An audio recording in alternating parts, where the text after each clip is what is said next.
Good morning, Sault Ste. Marie. It's time for another edition of On Point. We're live. It's just after 11 o'clock. We're live on TV, live on Facebook. It's a great pleasure to have Greg LaFave, the dealer principal of Superior Chrysler and Superior Nissan. He's in the studio, and we'll talk to Greg right after these commercial messages.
It's hunting season, so this is probably pretty stupid, right?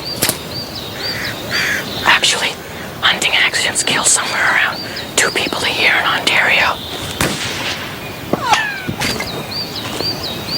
Smoking kills 16,000 a year. So, what's really stupid?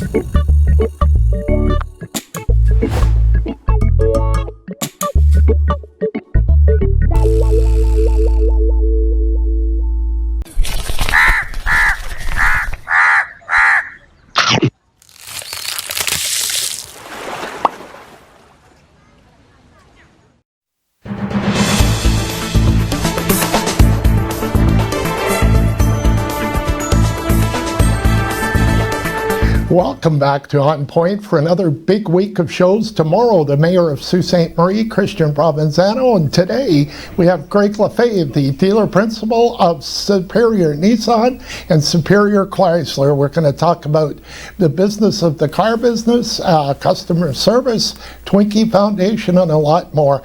Welcome to On Point, Greg, your first appearance, and welcome to the show. Yeah, thanks so much for having me. Pleasure to be here. Thank you. Let's start off with your background, Greg. You're born and raised in Sault Ste. Marie, and you've come back with a bang and 2 successful dealerships. How did that all come together? Yeah, I mean, it was a long journey, and definitely not by design. You know, when I was very young, I decided that I wanted to run my own business one way or another. I definitely can't say that the car business was part of that plan, but I knew I wanted to do my own thing and have the autonomy to run my own business. So that was always the plan. Started off at Sault College. I got my diploma there in business, and then the original plan was to take advantage of those transfer programs that they have, go to Algoma University, Lake Superior State, one of those 2, get my degree, maybe eventually get my master's, maybe a doctorate, depending on how motivated I was. So the original plan was a lot of schooling, and then, you know, eventually go to run my own business. Then I had a friend tell me about a job opportunity with Enterprise Rent-A-Car. Mm-hmm. You know, read up on the pros and the cons. You know, pay wasn't that great, a lot of travel if you wanted to move up through the company, that kind of stuff. But I looked at it and I was young, right? Like I was willing to work for it, and I was willing to move around. You know, we have a small family here. Didn't really have a ton of ties, wasn't married, didn't have any kids. So I was like, you know what, if I'm going to do this, I'm going to do it. So I decided that I was going to go for it. So those were the cons, but the pros were that they essentially taught you to run your own business, and they paid you to do that. So for me, that was a much better deal than going to college or going to university, paying them to teach me to do those things, and maybe coming out of university with a bunch of debt. So it made a lot more sense for me to go with Enterprise Rent-A-Car, for them to teach me how to run a business and pay me to do it along the way. I ended up moving from Sault Ste. Marie to Sudbury to Pembroke to Edmonton to Grand Prairie, which is about 5 hours north of Edmonton, to pursue my career. And then that's when I was in Grand Prairie, that's when I made the jump into car sales. I started at a Hyundai store, actually, believe it or not. Right. Part of a big group that also had a Chrysler store and a Nissan store. I was with them for 5 years.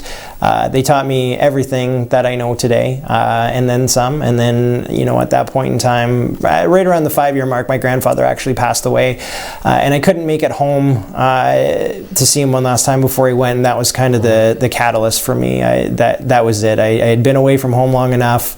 I did the things that I needed to do. I had more than enough experience, and that was essentially what brought me back home. You mentioned before the show that you need to have the connections and the proper people in place to even have a chance to buy a dealership, because you need to be known in the car business. Yeah, so with getting an actual dealership, you could have all of the money in the world, and it's not going to guarantee you getting a car dealership. It's not just as simple as throwing a bunch of money at the manufacturer and them giving you a store. The manufacturer has to approve every single dealer, so right. It's definitely not easy. And the example that I used with you was Bill Gates. Barring I don't know his background, maybe he's been involved in the car business, and maybe they might make an exception for him because he has a ton of money, but in a normal case, he wouldn't be able to just go and get a car dealership. He would have to find a partner who's been in the dealership who the manufacturer would approve. So it's pretty difficult to go and get a car franchise.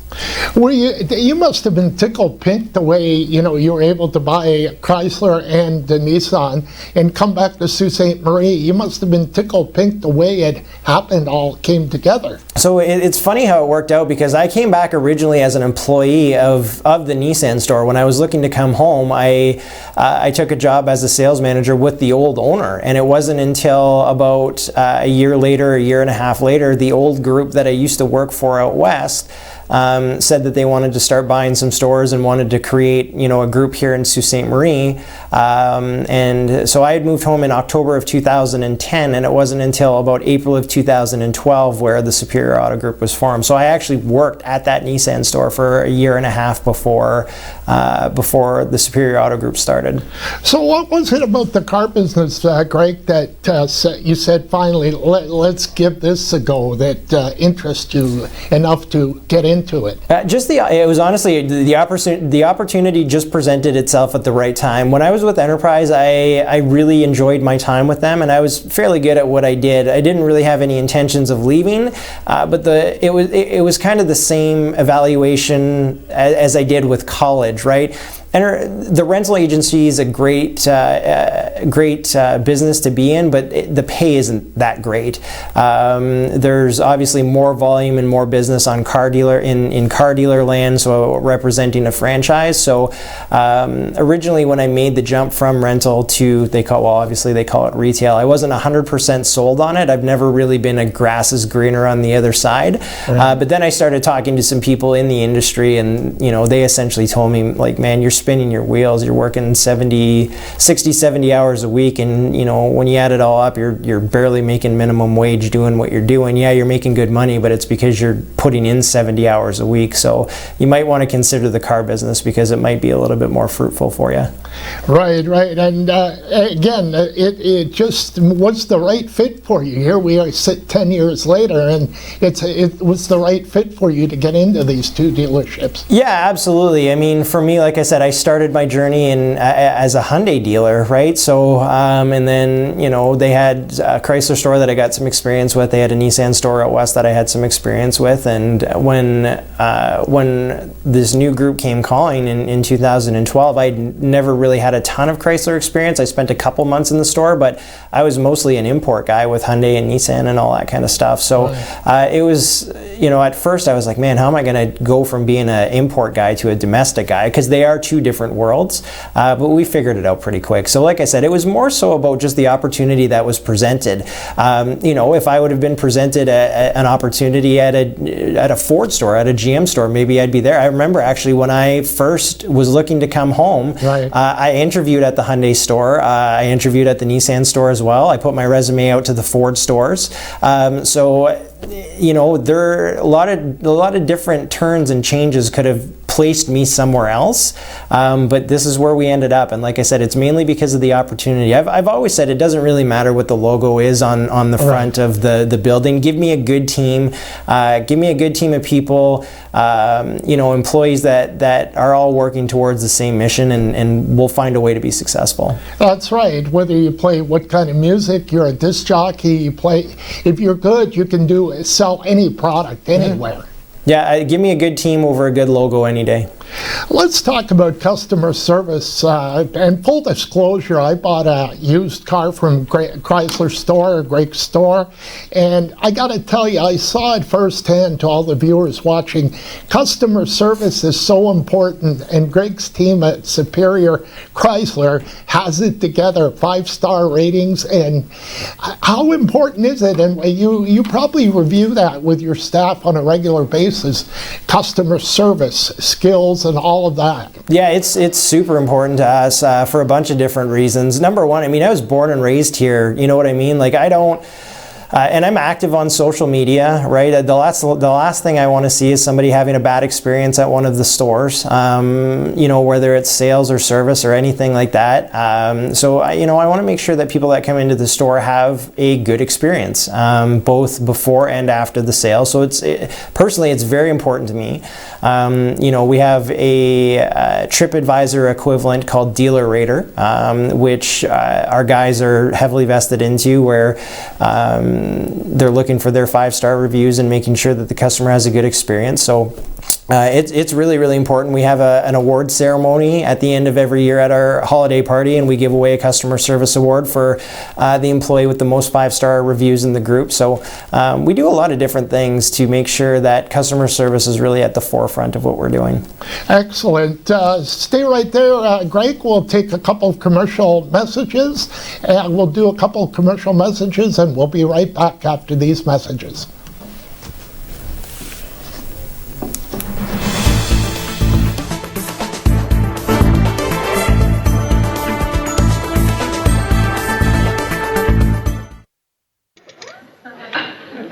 Angelo, it's me, Vito. Imbecile, your brother. Listen, you bring 10 gallons of flat eggshell or white paint.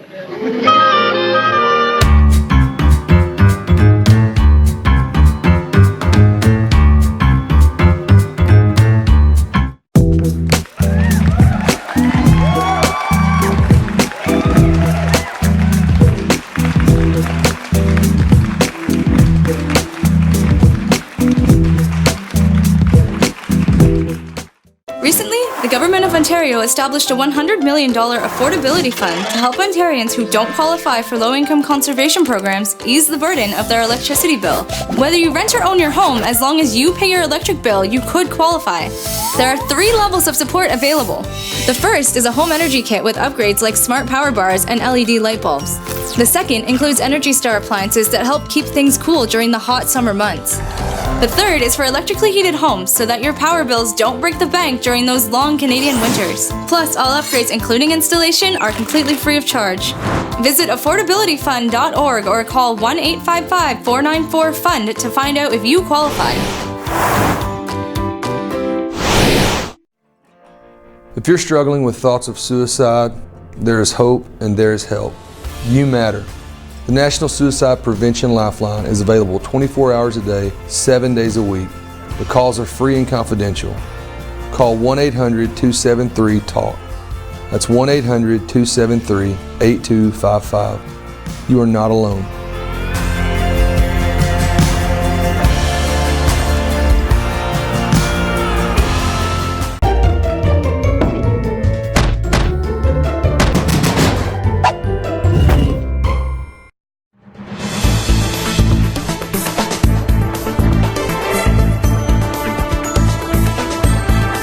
Welcome back to On Point. I'm Andy Martins. Monday, February 10th.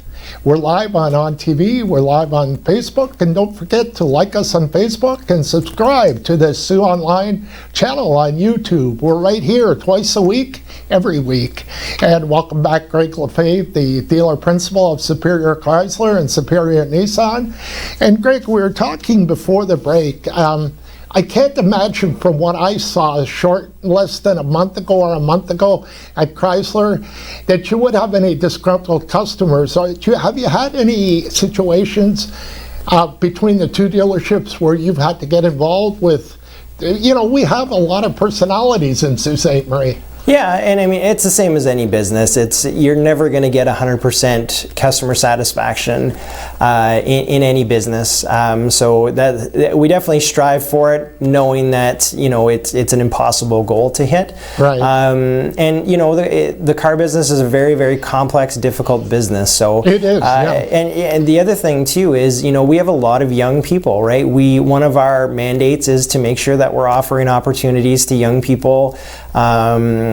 People with no experience. We have a lot of those stories within the group. So, right. It's really a training ground. The group is for people to get their experience and all that kind of stuff. So it's when you deal with that, you understand that you're going to have missteps and mistakes along the way. But we definitely pride ourselves on taking, when those things happen, we're going to take care of the customer. Excellent. Let's move on to the Twinkie Foundation for all the viewers. This is a really important subject, and I'm wanting to know more too, and Greg and his wife Karen are involved with this. So why don't you tell our viewers about the Twinkie Foundation? Yeah, so the Twinkie Foundation is a charity foundation that my wife and I founded back in 2017 after a crazy experience with our pregnancy, my wife's pregnancy with our twin daughters. We went through an entire ordeal, sick kids, Ronald McDonald House, being away from home, having a child with congenital heart disease. So long story short, after we made it through and made a positive story out of it, we started a foundation in Sault Ste. Marie to help families that were dealing with the same struggle that we had to deal with back in 2014. What was the major issues that you were seeing in the system? My son has some health issues too, and the medical system, the healthcare system in Ontario is not as good as people think it is. So the actual travel was the toughest part, right? So for a condensed version of our story, we found out we had twins. Then we found out we had a really rare set of twins that required constant monitoring. We only had a 50-50 chance to get them to 27 weeks to get both twins to 26 weeks. Wow. Yeah, so it was tough to stomach. And then because of that monitoring, we found out that one of our twins, Charlie, had a congenital heart disease, super rare heart defect that would require open heart surgery. She ended up having to have 2 of them before she was 1. Wow. So my wife had to go inpatient in Toronto. She had to pack up, move all of her stuff down to Toronto. She was inpatient. I had to stay back. And this was at the time when the group was booming, right? This was 2014. The Chrysler store was going crazy. We were literally in the process of acquiring Nissan.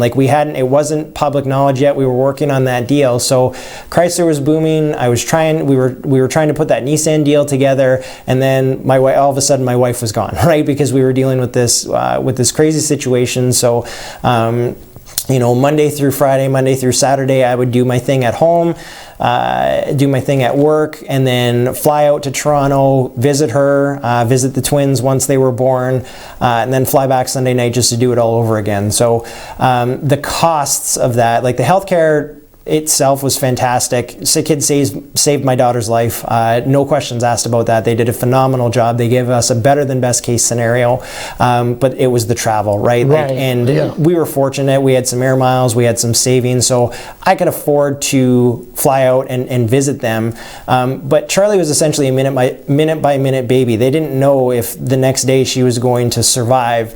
And I often thought, the idea behind this foundation was, I often thought about parents that didn't have those means to travel. And like I said, she was a minute by minute baby. And if I couldn't afford to go see her 1 week. And that was the last week that she was able to survive. I always had those feelings and those thoughts of the parents, the dad who couldn't afford to be there with the mom, and then the kid would pass away. So that's where the foundation started. That's really where the foundation, the idea behind it. So the foundation helps sick or critically ill children and their families travel to their medical appointments. It covers food, accommodations, all kinds of travel, secondary travel, so both for mom and dad. If you want to fly, if you want to take a bus, if you want to rent a car, it's extremely open. It's a very, very versatile foundation, and it's designed to help basically every family in every type of situation stay together during the chaos. How would people get in touch with you or with your wife Karen to get more details if they're interested? Yeah, so the foundation has a Facebook page, so the Twinkie Foundation, TWINKIE. We also have a website, www.thetwinkiefoundation.ca. That's where you can apply for funding. So yeah, those are two good starting points. Yeah, and I see the travel grant probably wasn't meeting your needs when you had to fly every week to Toronto back during that time. It's good, but it's not a good fit for all. Yeah, the travel grant's good, but the problem is it only covers one parent. So obviously if your kid is a minute-by-minute child like ours was, right. You know what I mean? That one person traveling is not, like, imagine having to be the dad or the mom that has to stay back because you can't afford to go, right? Exactly. So, and it's 6 to 8 weeks, right? You have to pay for everything up front, then you have to submit. Like, it's a government program, so they don't just give you the money up front, right? Yeah. So whereas our foundation, you sit down, you go through the paperwork, you get everything you need before you're going. So I mean, there's a lot of families living paycheck to paycheck, and there are, yes. Yeah. So I mean, that's really where we were when we dug in and founded this thing.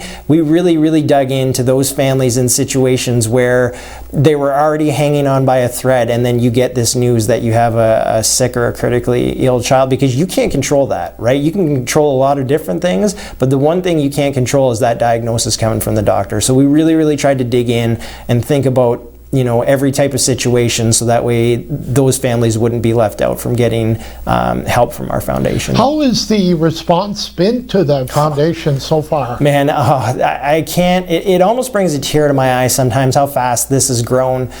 Last year the foundation raised over $100,000 in its third year, which is just insane, and it's a true testament to how amazing this community really is. They support it beyond anything we could have ever imagined.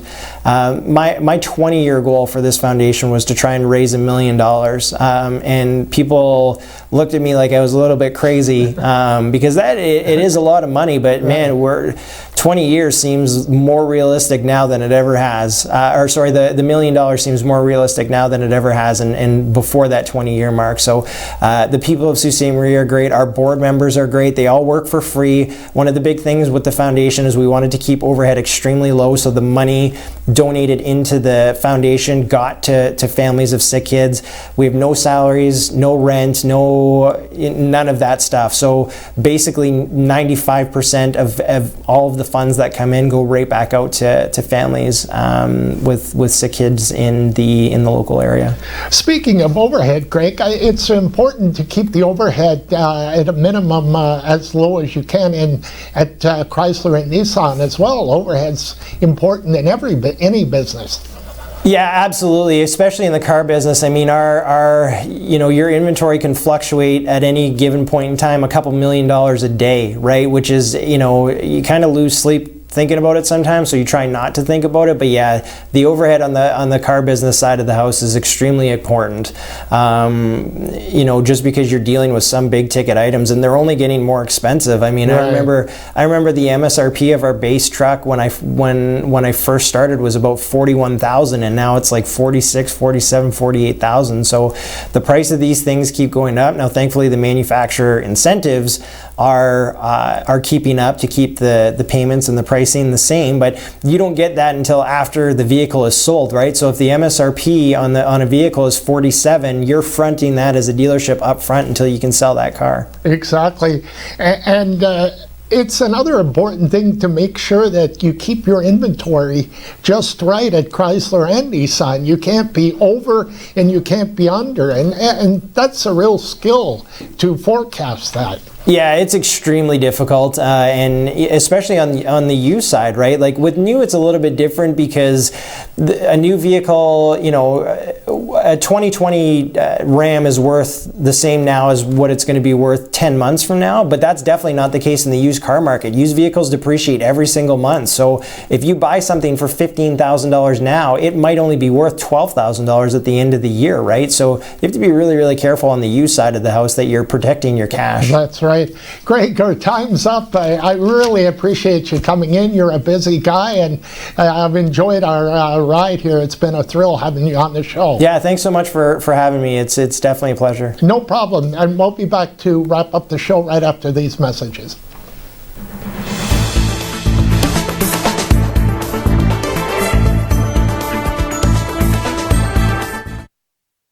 This is On TV.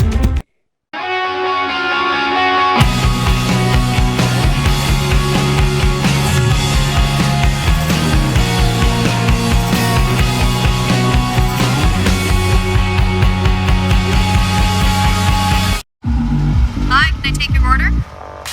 Hello? Oh, hey. Wait, what was the question? Let me guess. One driving high combo, extra baked? No. Could I get a burger with a side of fries? Think you're a better driver when you're high? Think again. If you smoked weed, wait at least 4 hours before getting behind the wheel, or don't drive at all if you're new to it, have eaten it, or if you've mixed it with alcohol. In your home, lighting is just as important as style. With PowerView Motorization from Hunter Douglas, you can schedule your shades to light up the room. Create privacy, or both, automatically. No hands required. So your shades will always be in the right place at the right time in style. And it's only from Hunter Douglas.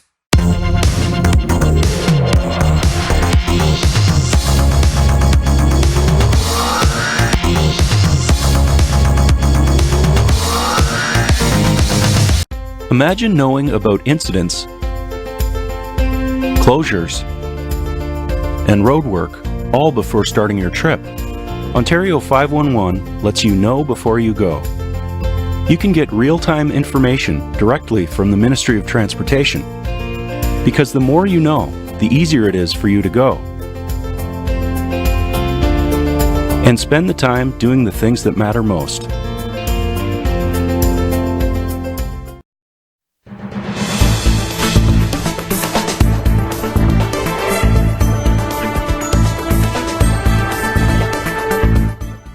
Welcome back to On Point. We hope you enjoyed that with Greg LaFave, the dealer principal of Superior Chrysler and Superior Nissan. It's very important that the car business succeed in any community, and Greg has done a wonderful job. As I said, full disclosure, I bought a vehicle from him a couple weeks ago, and customer service is really important. Tomorrow, Mayor Christian Provenzano, the mayor of Sault Ste. Marie, returns to On Point.